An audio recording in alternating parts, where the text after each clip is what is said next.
el doctor Albert. Bienvenido, doctor.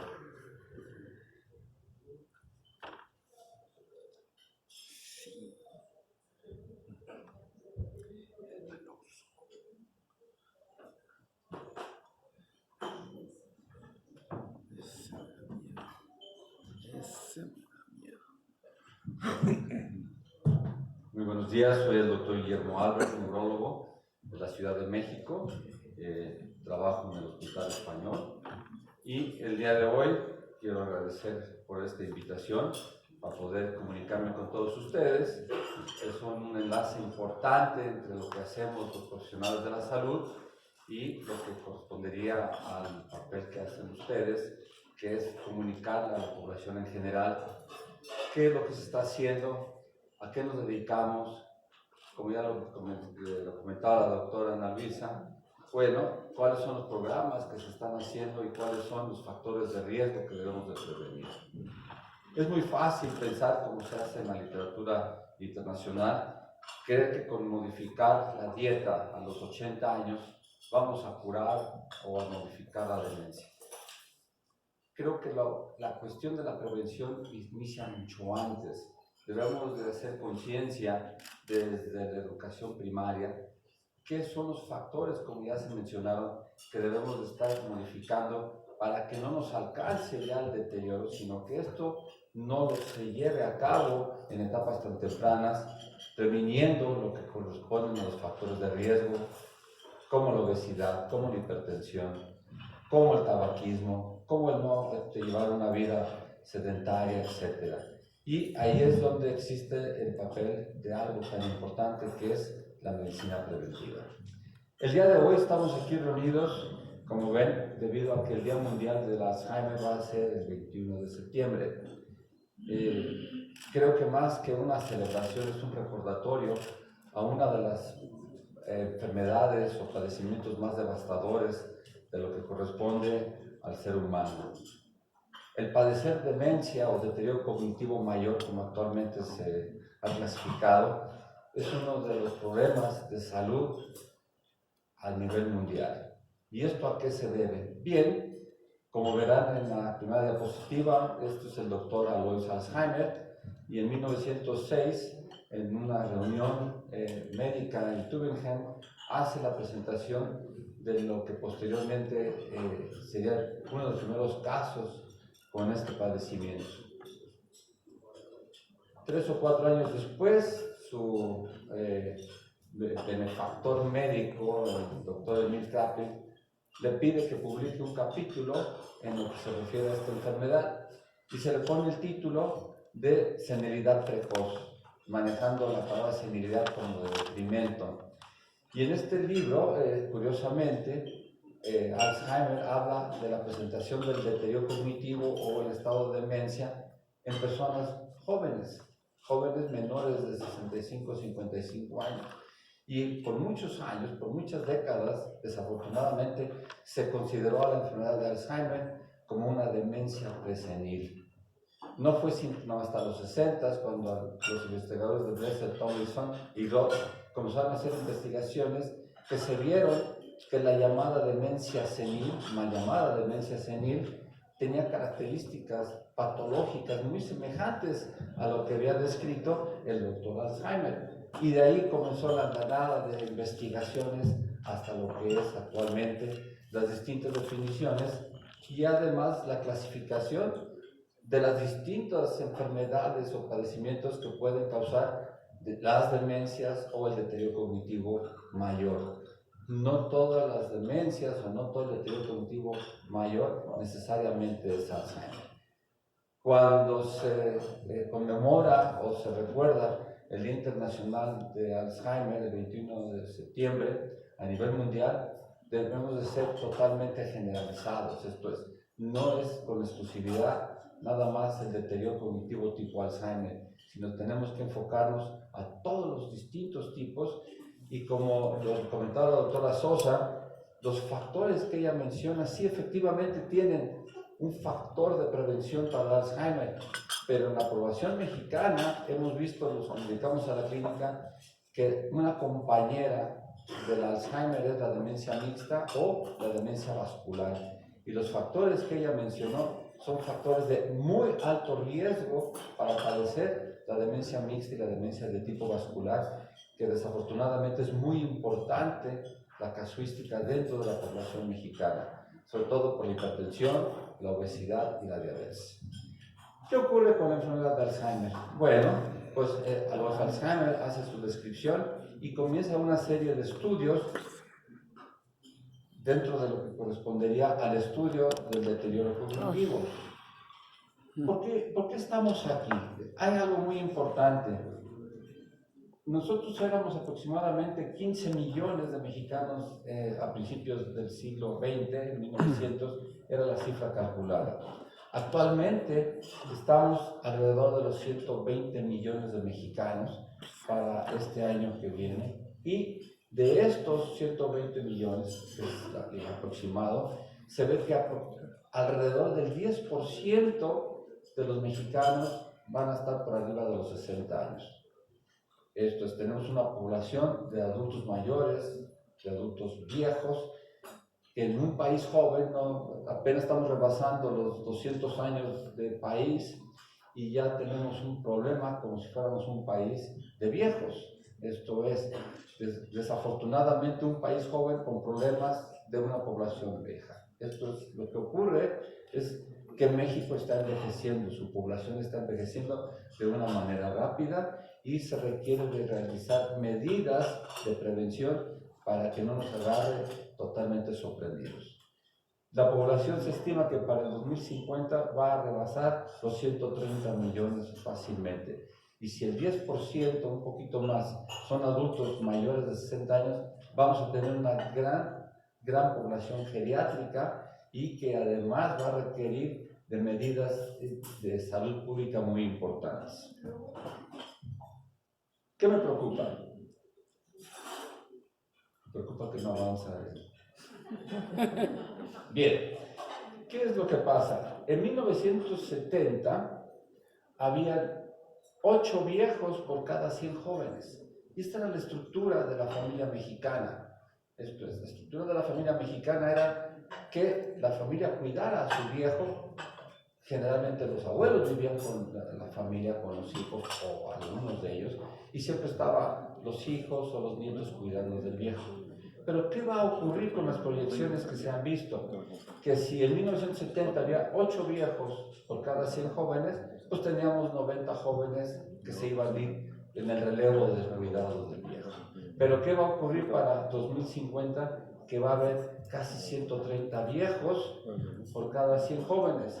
Esto implica que 30 adultos mayores o 30 viejos no va a haber quien nos cuide. Y entonces se va a tener que instrumentar a través de políticas públicas el realizar los cuidados necesarios para estos 30 o 40 viejos que se van a quedar totalmente solos. Y aquí es donde se requiere del apoyo de ustedes, de la comunicación a través de ustedes, para que esto se lleve a cabo, porque nos vamos a quedar muy cortos en las políticas de los cuidados de los adultos mayores. Aunque ya ha habido campañas, la Cartilla Nacional del Adulto Mayor, campañas y posteriormente van a ver los programas que se están implementando, sí requerimos, porque el 2050 pareciera lejos, pero está a la vuelta de la esquina. Entonces tenemos que comenzar con este tipo de campañas. Pero ¿dónde comienza todo después de Alzheimer? El doctor Ilya Metchnikoff en 1907 comienza a dirigir una disciplina especialmente al estudio de los problemas del envejecimiento y comienza el término de gerontología.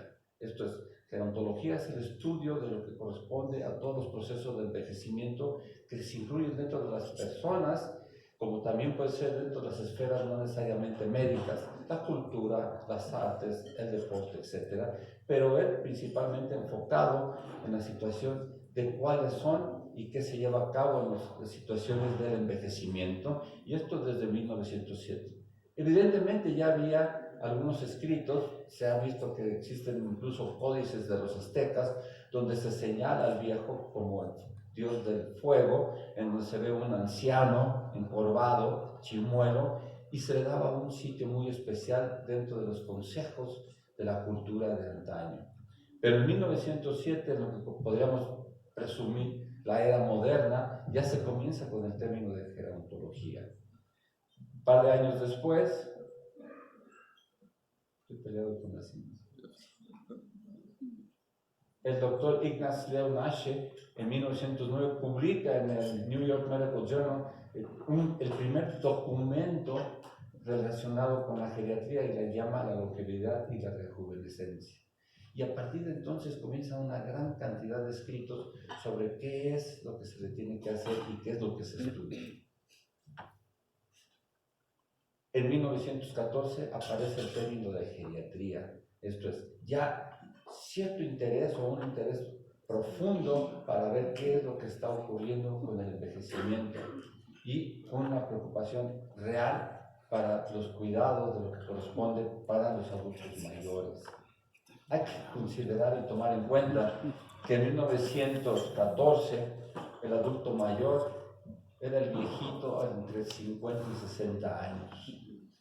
¿Sí? Si ustedes se dan cuenta, nosotros hicimos un estudio de qué es el envejecimiento, y en la película cuando los hijos se van, los Soler, Córdoba, Sara García, ninguno de ellos, que eran los papás, todos formales, la abuelita, Chimuelita y Canosa, ninguno de ellos, de los protagónicos de esa película, rebasan los 50 años.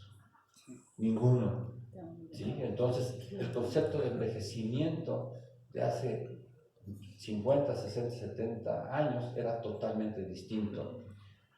Recordarán que a los 60 ya se era muy viejo, a los 65 estábamos muy viejos, y en 1960, casi 70, la expectativa de vida, esto de que la madera de antaño era mejor, la longevidad en México no rebasaba los 65 años. La expectativa de vida era que una gran cantidad de mexicanos, alrededor de los 65 años, estuvieran muertos. Y esto se ha modificado por completo. La expectativa de vida se ha incrementado alrededor casi de los 80, 82 años para la mujer y entre los 79 y 80 años para el hombre. Factores que tenemos una gran preocupación porque ganamos longevidad, pero no necesariamente calidad. ¿Por qué? Porque se nos vinieron encima los factores de riesgo, como ya se mencionaron, obesidad, hipertensión, diabetes, etcétera, que son factores de riesgo. Entonces, esa longevidad que ya hemos ganado y que nos estamos peleando por la calidad, seguramente va a comenzar en retrocesos si no nos apuramos a ganarle a todos estos factores.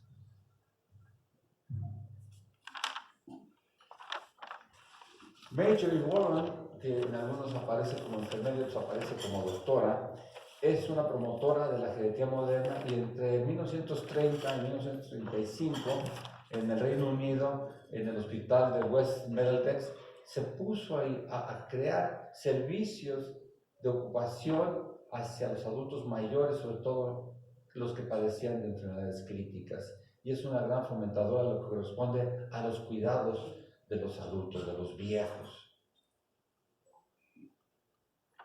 ¿Qué pasa en nuestro país? En 1957 se lleva a cabo, ya con un reconocimiento a la necesidad de la atención del viejo, el primer Congreso Panamericano de Gerontología en la Ciudad de México. Y esto fue por cuestión y gestión del doctor Manuel Painó, quien era presidente de la Academia Mexicana de Gerontología. Ya teníamos la ubicación del padecimiento, la necesidad de la formación de este tipo de cuidados, y estábamos haciendo la aparición a nivel de lo que correspondería a la situación mundial.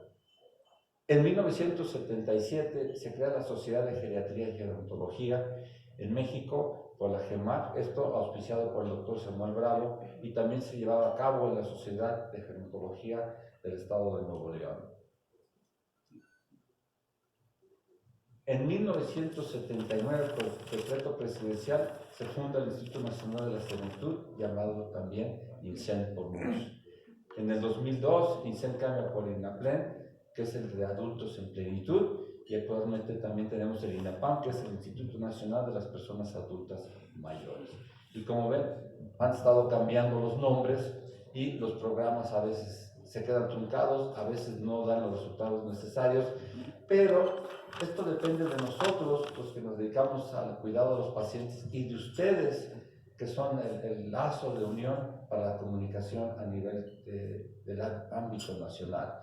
La existencia de estos programas y la insistencia de que se lleven a cabo la aplicación de las medidas preventivas para el padecimiento. El primer curso de especialización en geriatría en México, de especialización en geriatría en México, es en el 86 en el Hospital Adolfo López Mateos del ISSSTE, y comienza ya la formación de los profesionales en la salud del viejo.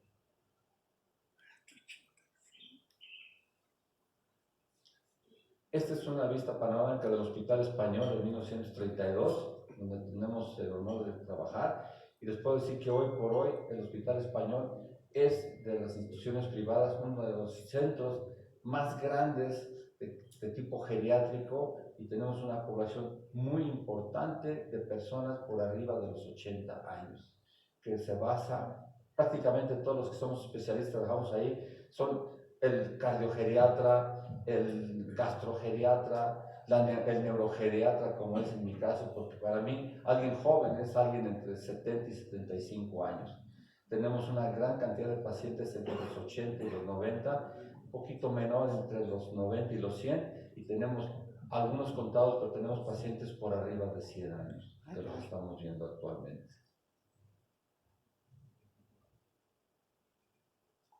En 1979 se inicia la consulta externa de geriatría en el Hospital General de México. En el 84 se inician las actividades de la Asociación Mexicana de Gerontología y Geriatría, y en el 88 se promueve la creación del servicio de geriatría en el Hospital General de México, esto a través de lo que correspondería al doctor Lozano Cardoso. Tuve la oportunidad de estar con él allá por 1980, y era el pabellón de los viejitos, así les decíamos, que todo el mundo se dedicaba a ver viejitos en ese pabellón. En el 88 también se inician las actividades en geriatría y gerontología en el Instituto de Ciencias Médicas y Nutrición, Salvador Subirán, mejor conocido por ustedes como nutrición, prácticamente agarrados de la mano la necesidad. Y en 1993, la primera generación de geriatras con reconocimiento en la división de posgrado de la Facultad de Medicina de la UNAM, y el doctor Luis Miguel Gutiérrez crea el primer programa universitario de la UNAM, ya para la especialización en geriatría con sede en nutrición. Hasta el año 2000. En el año 2000 comenzamos a ver que los geriatras trabajaban por su cuenta, los psiquiatras trabajaban por su cuenta, los neurólogos trabajábamos por nuestra cuenta, y cada quien pensaba que lo que nosotros hacíamos era mejor que el otro especialista. Y estábamos muy equivocados.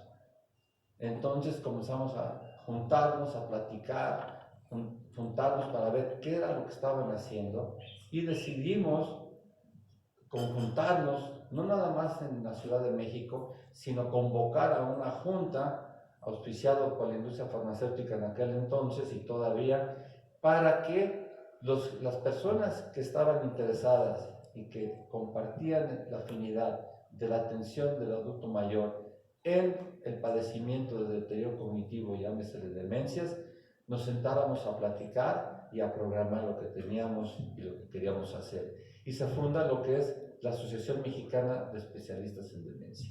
¿Qué hemos hecho los que pertenecemos a esta asociación? Primero, hemos creado y hemos platicado entre nosotros lo que corresponde a las multidisciplinas. Estamos ya hablando el mismo idioma junto con todos nuestros colegas médicos para una mejor atención de lo que corresponde a la población geriátrica.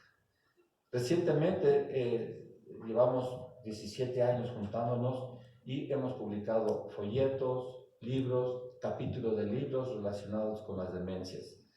Tenemos 5 años de trabajar junto con FEDMA, que es la Asociación de Alzheimer en México, y nosotros somos los portavoces en las reuniones nacionales de FEDMA, y nos toca a nosotros participar con la parte científica médica, y hemos hecho también una conclusión con FEDMA para brindar este apoyo que se requiere a su población. Y esto es más o menos lo que estamos haciendo. Tenemos muchas cosas por adelante. Tenemos principalmente la visión que se quiere llevar a cabo es la educación del médico de primer contacto y lo que corresponde a la orientación de la población en general en estos padecimientos. Esas serían las metas inmediatas. Muchas gracias por su tiempo.